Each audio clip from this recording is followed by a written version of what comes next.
እንደምን ሰንብታችኋል የተከበራችሁ አድማጮቻችን። ይህ በወንጀል የምርመራ ስራዎች ላይ ትኩረት የሚያደርገው ሸገር 991 ፕሮግራማችን ነው። ፖሊስ በዘንዶ የተዋጠውን ሰው ማን ገደለው ሲል ያደረገውን ምርመራ ታሪክ ይዘናል።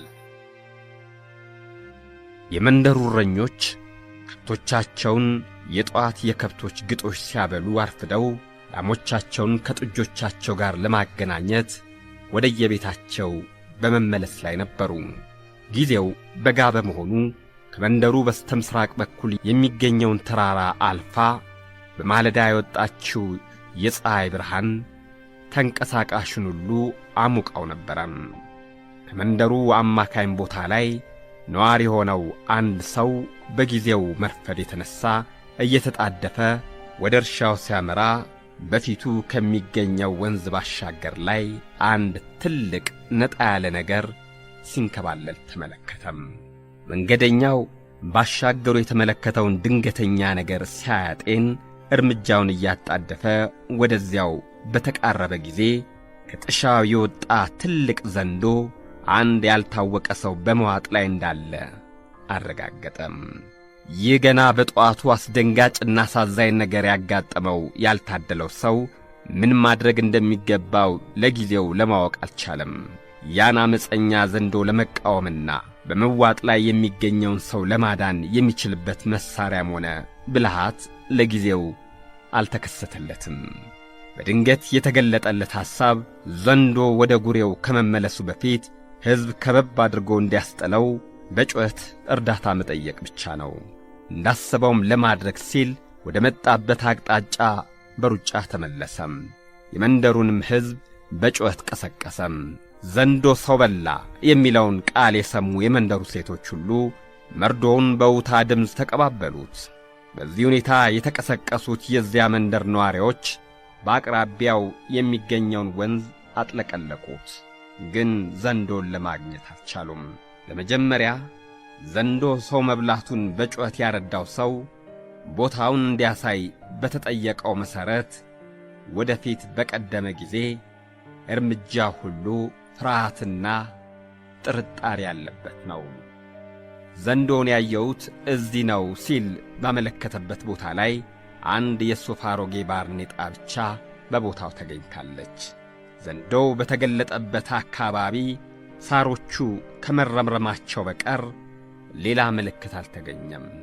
ሰው በላ የተባለው ዘንዶ ወዴት አቅጣጫ እንደሄደ ያየም ሰው አልነበረም። ጩኸቱን የሰማ ወደ ወንዙ የመጣው ሕዝብ በዘንዶ የተበላው ሰው ማን እንደሆነ ባለማወቁ ሁሉም ሰው አዘንተኛው ሆኗል። ልጆቻቸውን ወደ ስምሪት የሄዱባቸው እናቶች፣ አባቶች ልጄ ተበልቶ ይሆናል በሚል ግምት ደረት መምታት የቀረው የለቅሶ ምሾ በማሰማት ላይ ነበሩም። በሌላ በኩል ደግሞ ዘንዶን ያየው ሰው ከመደንገጡ የተነሳ ይሆናል እንጂ በርግጥ ሰውን ያህል ነገር በአጭር ጊዜ ውስጥ ዘንዶ ሊውጠው አይችልም እያሉ የሚሾካሾኩ ሰዎች ነበሩ። እንዳሉትም እስከዚያ ሰዓት ድረስ በዚያ አካባቢ ሰው በዘንዶ ተበላ ሲባል የመጀመሪያ ጊዜ ነበረም። እንዲያውም በዚያ ቦታ ዘንዶ መኖሩ አይታወቅም ነበር። በዚህ ሁኔታ ዘንዶ ሰው በልቷል የሚለው ወሬ አጠራጣሪ ቢሆንም ወንዙ ዳር በተጨማሪ የተገኘችው የዚያች ባርኔጣ ጉዳይ ችላ የሚያሰኝ አልነበረም። ባርኔጣዋ የማን እንደሆነች ለጊዜው ማወቅ ባይቻልም ያለ ምክንያት በዚያ ወንዝ ዳር መውደቅ እንደማትችል የመረመሩ ሰዎች አንድ የተደበቀ ምስጢር ይኖራል ብለው ተጠራጠሩም። ስለ ዘንዶ ባህሪ የሚያውቁ አንዳንዶች አባቶች ባመነጩት ሐሳብ መሠረት ያ ሁሉ ቦታ ረጭ ወይም ጸጥ እንዲል ሲባል ለእርዳታ የመጡት ሴቶችና ሕፃናት ወደየቦታቸው እንዲበተኑ ተደርጎ ወንዶቹ ብቻ በወንዙ ዳር አሸምቀው በጸጥታ ዘንዶን መጠባበቅ ጀመሩ። እንዲህ በሆነ አንድ ሰዓት ባልበለጠ ጊዜ ውስጥ አንድ ትልቅ ዘንዶ በነበረበት ቦታ የሚገኘውን ቁጥቋጦ እያላጋ መንቀሳቀስ ጀመረም። በወንዙ ዳር ከሚገኘው ረግረግ ቦታ ተነስቶ ፀሐይ ለመሞቅ በደረቁ ቦታ ላይ የተሳበ በተዘረጋ ጊዜ ሰውን ያህል ግዙፍ ፍጡር የዋጠ ለመሆኑን በሩቅ ለማወቅ አልተቻለም። ዘንዶ በመግደል ብዙ ልምድ ያላቸው ሰዎች አነስተኛ ጩቤያቸውን በእጃቸው ደብቀው በመያዝ ያለ ፍርሃት በተጠጉት ጊዜ እንደ ወትሮ ለማምለጥ የሚያደርገው መሳብ እጅግ የተዳከመ ነበረም። አንደኛው ሰው ከፊቱ ሲቀድመው ለመሸሽ ሲል ወደ ኋላ በተጠቀለለ ጊዜ ሌላው ሰው ከፊቱ ስለተደቀነበት ያገኘውን ሰው በድጋሚ ለማዋጥ ተገደደም። ዘንዶ የሚያድኑ ሰዎች ለመበቀል አፉን በከፈተ ጊዜ ያገኘው ድል ከላንቃው ጀምሮ የሚሰነጠቅ ስለት ሆነም። በዚህ ሁኔታ ያ ከይሲ ዘንዶ በደፋሩ አዳኝ ሰው እጅ ወደቀም። የሆዱን ምስጢርም መጥፋት ግድ ሆነበት።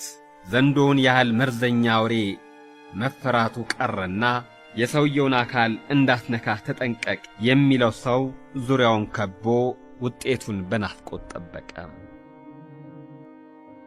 አሁን ከዘንዶ ሆድ ዕቃ ውስጥ የነበረው ሰው ማን እንደሆነ ባለመታወቁ አዘንተኛ የነበረው ሁሉም ሰው ያተኮሩት ሕይወት ያለው ሰው አካል ለማየት ነበረም። እንዲያ ሳይሆን ቀረና ያቺ የአዳኙ አጭር ጩቤ በተለተለችው 15 ክንድ ተኩል ርዝመት ባለው ዘንዶ ሆድ ውስጥ የአንድ ጎልማሳ አስክሬን ተወለደም። በዘንዶ ከተዋጠ የ2 ሰዓት ዕድሜ ያልሞላው ጎልማሳ አያሌው ይባላል። አያሌው በዚያ አካባቢ በሁሉም ሰው ዘንድ የታወቀ ወጣት በመሆኑ ዘንዶውን ከበውት የነበሩ የሰፈሩ ነዋሪዎች በቅርበት ሊለዩት ችለዋል።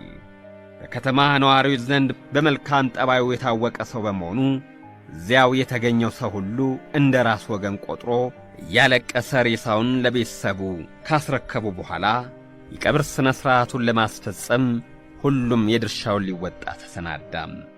አያሌው በዘንዶ ተበልቶ ሞተ ተባለ እንጂ አሟሟቱ ሌላ ምስጢር እንዳለው ያሳየም የተጠራጠረም አንድም ሰው አልነበረም። ዘንዶ ከተያዘ ጊዜ ጀምሮ የቀበሌው አመራር ይህን ሁሉ ሁኔታ በመከታተል ላይ ነበሩም። ብዙዎቹ ፖሊሶች ሟችን በግል ያውቁት ስለነበረም በቀብሩ ላይ ለመገኘት ከሥራ ቦታቸው እያስፈቀዱ ሄደዋል። የቀበሌው ፖሊስ ጣቢያ አንድ ሰው በዘንዶ ተበልቶ መሞቱንና ዘንዶም በሕዝብ እርዳታ ተገድሎ የሟቹ አስክሬን ከሆዱ ከወጣ በኋላ መቀበሩን ለበላይ ሪፖርት በማስተላለፍ ስለ ሁኔታው በመከታተል ላይ ሳለ በመጀመሪያ ዘንዶ ሟቹን ሲውጠው አየው ያለው ሰው የምስክርነት ቃሉን መቀበል ጀመረም።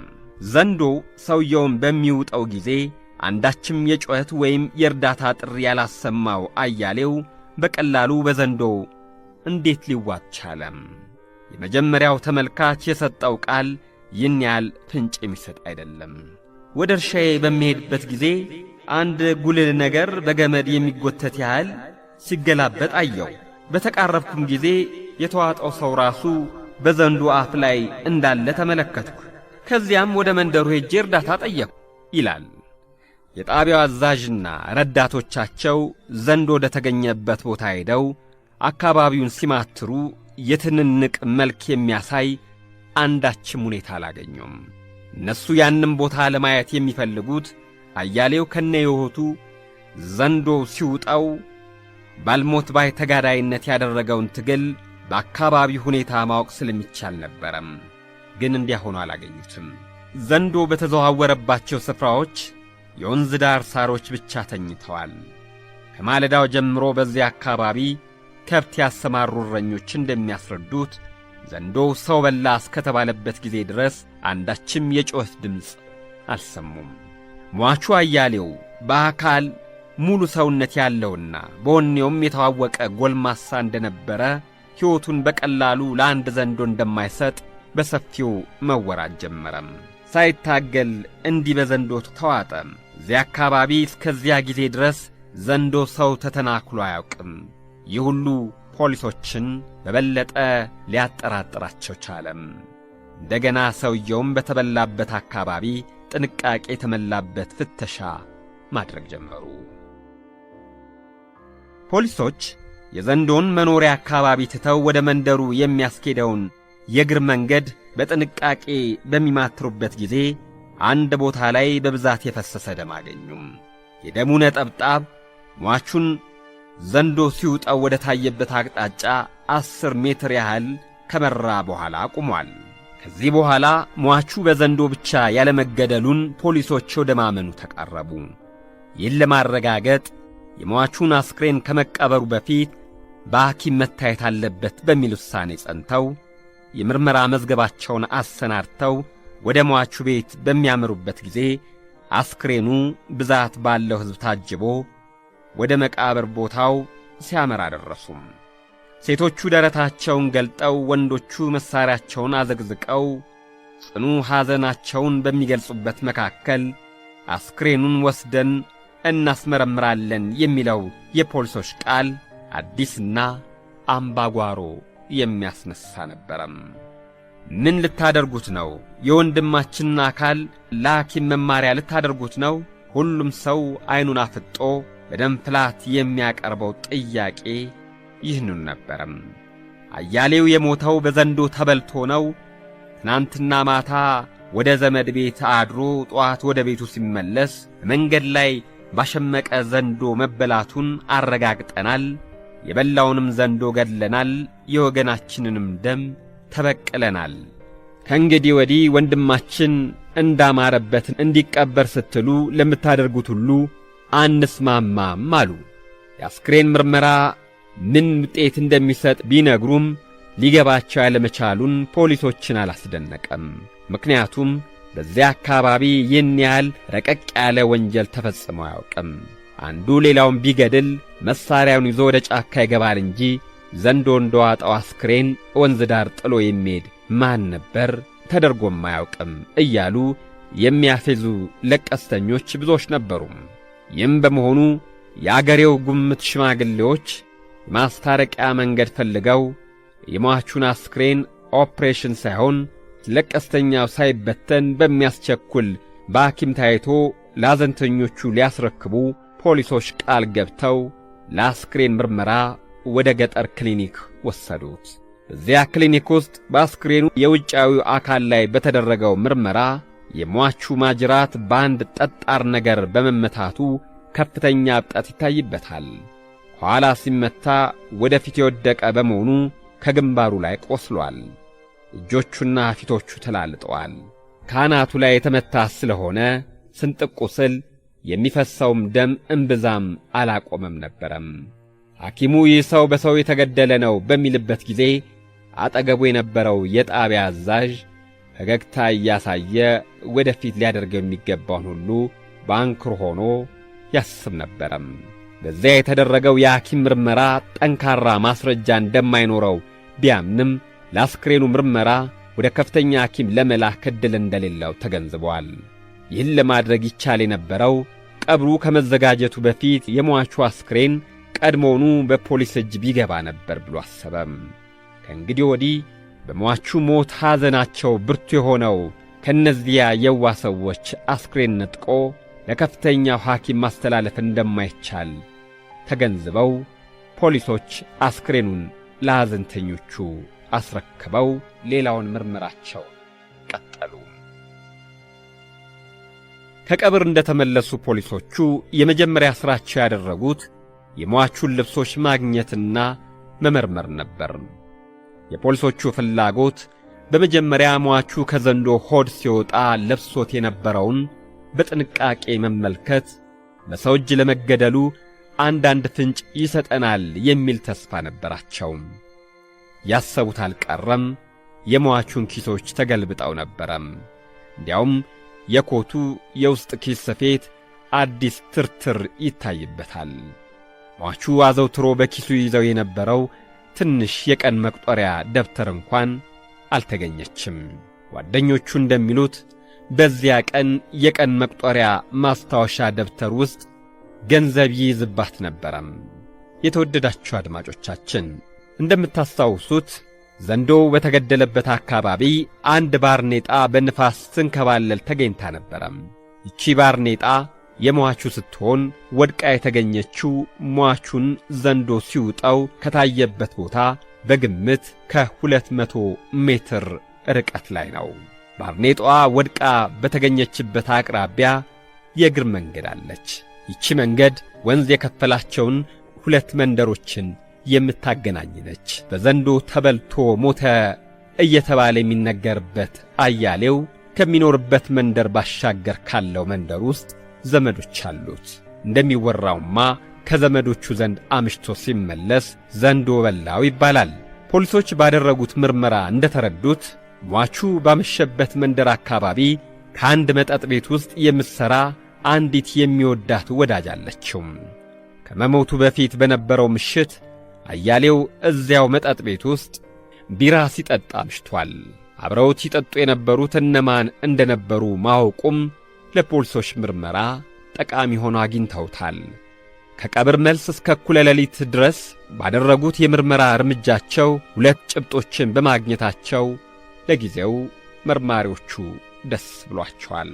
እነዚህ ጭብጦች አንደኛው ሟቹ ከዘንዶ ሆድ ሲወጣ ለብሶት የነበረውን ልብስ በመመልከት የኪሶቹ መገለባበጥና የማስታወሻ ደብተሯ አለመገኘት ሟቹ በሰው እጅ ተመትቶ ከሞተ በኋላ ዘንዶ ያዋጠው አስክሬኑን ነው በሚለው እምነት እንዲዘልቁበት አድርጓቸዋል። ሁለተኛው ሟቹ ባመሸበት መንደር ውስጥ አለች የምትባለው ወዳጁና በሞተበት ምሽት በመጠጥ ቤት መታየቱን ስላረጋገጡ ምናልባት በየመጠጥ ቤቱ ጠንቅ በሚነሳ ጸብና ቂም በቀል የተፈጸመ ወንጀል ነው ወደሚል ሐሳብ እንዲያመሩ አድርጓቸዋል። እነዚህ 2 ጥርጣሬዎችን ለማጣራት የሚያደርጉት ጥረት ከእውነተኛው ፍንጭ ያደርሰን ይሆናል በሚል ግምት በሁለቱም አቅጣጫ ምርመራቸውን ቀጠሉ። ምርመራቸውን በቀጠሉበት ሰሞን የሚሳለቁባቸው ብዙ ሰዎች ነበሩ። ዘንዶ ያዋጠውን ሰው ማን ገደለው ትሉ ይሆን እያሉ የሚያፌዙ የዚያ ከተማ ነዋሪዎችም ምን ውጤት ያመጡ ይሆን እያሉ ይጠብቁ ነበረም። ይህ አባባል በአንድ በኩል በጥርጣሬ የሚከታተሏቸው ሰዎች ግዴለሽ አድርጓቸዋል። በቂም በቀል ገድለውት ይሆናል ብለው የሚከታተሏቸው ሰዎች ከ2 ሳምንት ምስጢራዊ ምርመራ በኋላ ከወንጀሉ ነፃ መሆናቸውን ሊያረጋግጡ ችለዋል። እነዚህ ሰዎች በጓደኝነት አብረው ሲጠጡ ያመሹና ሌሎቹ ደግሞ ወዳጁ ነሽ ከምትባለው ቆንጆ ጋር ግንኙነት አላቸው የሚባሉ ነበሩም። እነዚህ መካከል በጠንካራ ሁኔታ ፖሊሶቹ የጠረጠሯቸውና በሚስጥር ወደ ጣቢያ እየጠሩ ቃላቸውን ተቀብለዋል። ከነዚሁ መካከል በጠንካራ ሁኔታ የጠረጠሯቸውን በሚስጥር ወደ ጣቢያ እየጠሩ ቃላቸውን ተቀብለዋል። ሌሎቹም በተለየ ዘዴ ተከታትለው አብረው ታመሹ የተባሉትንም ከሟቹ ከተለዩ በኋላ ወዴት እንደሄዱ፣ በምን ሰዓት ቤታቸው እንደገቡ፣ ምን መሳሪያ ይዘው እንደነበረና ከሟቹ ጋር የነበራቸው ግንኙነት በምን ሁኔታ ላይ እንደተመሰረተ ተመራምረዋል። ሟቹ የተገደለበት ትክክለኛ ሰዓት ያልታወቀ ቢሆንም እንኳ በሕይወት ከታየበት ጊዜ አንስቶ በዘንዶ ተበላ እስከተባለበት ጊዜ ድረስ ተጠርጣሪዎች ሁኔታ ሊያውቁ በመቻላቸው ከወንጀሉ ነፃ መሆናቸውን አረጋግጠዋል። ይህ ከሆነ በኋላ ፖሊሶቹ ባላቸው ኃይልና ዕውቀት ሁለተኛውን የምርመራ አቅጣጫ ለማጣራት ብርቱ ጥረት አደረጉም። ሁለተኛው የምርመራ አቅጣጫን በሚከታተሉበት ጊዜ መነሻ ያደረጉት በዚያ አካባቢ በሚገኙ ልማደኛ ወንጀለኞች ላይ ቢሆንም ይህን ያህል በጉልህ ወንጀል የሚታወቁ ልማደኛ ወንጀለኞች በብዛት ያለመገኘታቸው የምርመራቸውን ውጤት አጠራጣሪ አድርጎት ነበረም። በዚች መጠነኛ ከተማ ውስጥ በጥንቃቄ የሌብነት ወንጀል የሚያውቋቸው ጀማሪ ወንጀለኞች አሉ። የቤት ሰብሮ ስርቆትም ገና የተጀመረ በመሆኑ በዚህ በኩል የሚከታተሏቸው ጥቂቶች ቢሆኑም ጥቂቶቹ ተገኝተዋል። በማጅራት መችነት ነፍስ ገድለው የሚቀሙ አደገኛ ወንጀለኞች እስከዚህኛው ወንጀል ድረስ በዚያኛው አካባቢ አልነበሩም። እርግጥ በከተማ ውስጥም ሆነ በአካባቢው የነፍስ ግዳይ ወንጀል ተዘውትሮ ይፈጸማል። ይህም የተለያየ ምክንያት አለው። ለይበልጡ የነፍስ ላይ ወንጀል ምክንያት የሚሆነው የርስትና የወሰን ጸብ ነው። አልፎ አልፎ የጦር መሳሪያ ለመቀማት ሲሉ ነፍስ የሚገድሉም አሉ። ሌላ ጊዜ ደግሞ የድብደባ ወንጀል የሚፈጽሙም እንዲሁ አሉ። ሟቹ የጦር መሳሪያ ስላልነበረው በዚህ ምክንያት ገለውት ይሆናል ባይባልም ሰሞኑን አንድ የከተማ ቦታ ሽጦ ስለነበረ መጠነኛም ቢሆን ገንዘብ እንደነበረው በመስማታቸው ፖሊሶቹ ምናልባት ይህን ያወቁ ወሮበሎች ለገንዘቡ ሲል ገድለውት ይሆናል የሚል ጥርጣሬ ያደረባቸው። በአካባቢው በሌብነት ከሚታወቁት ውስጥ ይህን ያደርጋሉ የሚባሉ አደገኛ ወንጀለኞች ባይኖሩም ቢያጋጥማቸው የማይምሩ ሲቻላቸውም ያገኙትን ሰው በማስፈራራት ገንዘብ ለማግኘት የሚሞክሩ አንዳንድ ጊዜም በሐሰት ምስክርነት የሚገዙ 3 ጎረምሶች ያለ ሥራ በዚያ ከተማ ውስጥ እንዳሉ መረጃ ደረሳቸው። እነዚህም በዓይናቸው ቁጥጥር ሥር አድርገው በሚከታተሉበት ሰሞን አንድ ሌላ ሪፖርት ደረሳቸው። ይህም ሟቹ በተገደለበት አካባቢ በምሽት ጊዜ የቅሚያ ወንጀል ሊፈጽሙበት ሲሞክሩ ጋቢውን ጥሎላቸው ያመለጠ አንድ ሰው ያቀረበው ሪፖርት ነው። ይህ ሰው በመልክ አውቀዋለሁ ብሎ በሚስጥር ከጠቆማቸው መካከል ከነዚያ ከሦስቱ ውስጥ አንደኛው ነው። ፖሊሶቹ የእነዚህን ሰዎች አኗኗር ለማጥናት ያደረጉትን መከታተል በወንጀሉ በይበልጥ እንዲጠራጠሯቸው አድርጓቸዋል።